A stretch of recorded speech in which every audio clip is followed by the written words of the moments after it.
ساکنان ولایت مختار کوهستان بدخشان که در شهر دوشنبه زندگانی دارند میگویند بحث گرم خبرنگاران با معاون رئیس خدمات علاقه درباره آنکه چرا در ولایت مختار کوهستان بدخشان اینترنت نیست.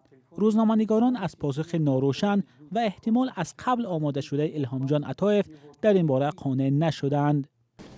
طبق قانونگذاری جمهوری تاجیکستان در اساس قانون علاقه برقی ماده 33 و 34 قانون جمهوری تاجیکستان ما وظیفه‌دار هستیم که تامین امنیت اطلاعاتی برای شهروند، جمعیت، دولت تامین نماییم. برای همین در بعضی منطقه بعضی استانداردهای اینترنتی طبق طلبات بین المللی فعالیت نمی‌کند. اینترنت در بدخشان بعد این اعتراض ساکنان دستنارس شد.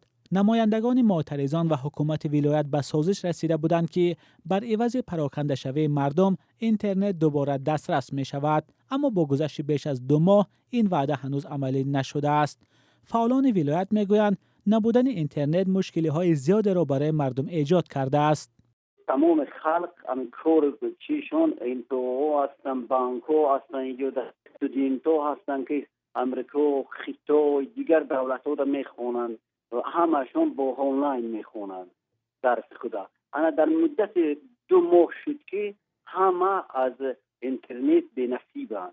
مردم استودینتو میرن تو مرکز انا دوشنبه 4-5 هزار سامانی را خود میکنن برای اینترنت قصد درس خود خوندن.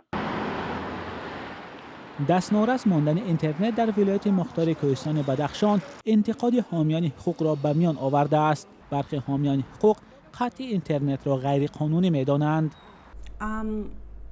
Если мы говорим о доступе к интернету, это элемент права на свободу выражения. در کدام حالت این چیز اجازه داده شده است؟ در حالت‌های فوق‌العاده، در حالت جنگی، در حالت تطبیق عملیات‌های ضد تروریستی یا در وقت آفت‌های طبیعی؟ اگر به وضع ولایت مختار کوهستان بدخشان بنگریم، یک چند سوال‌ها به میان می‌آیند. پیش از همه به من هدف محدودیت اینترنت ناروشن است. زیرا تا این دم یگان اظهارات و یا معلومات رسمی نبود که سبب‌های محدودیت اینترنت را در یک ولایت مختار شرح دهد. دوم مسئله این است که تمام محدودیت‌ها باید یک مهلت معین داشته باشند. یعنی ما نمی‌دانیم برای چی قطع شده است، از طرف کی این کار انجام شده است و برای چند مدت است این محدودیت. در رابطه با همه این ما گفته می توانیم که محدودیت دسترسی به اینترنت در ولایت مختار کوهستان بدخشان غیر قانونی است.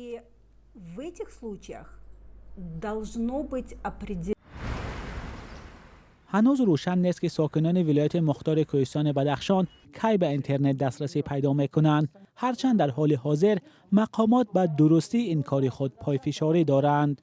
مولا رجب یوسفی، نگار فضل‌الدین، آزادی، دوشنبه.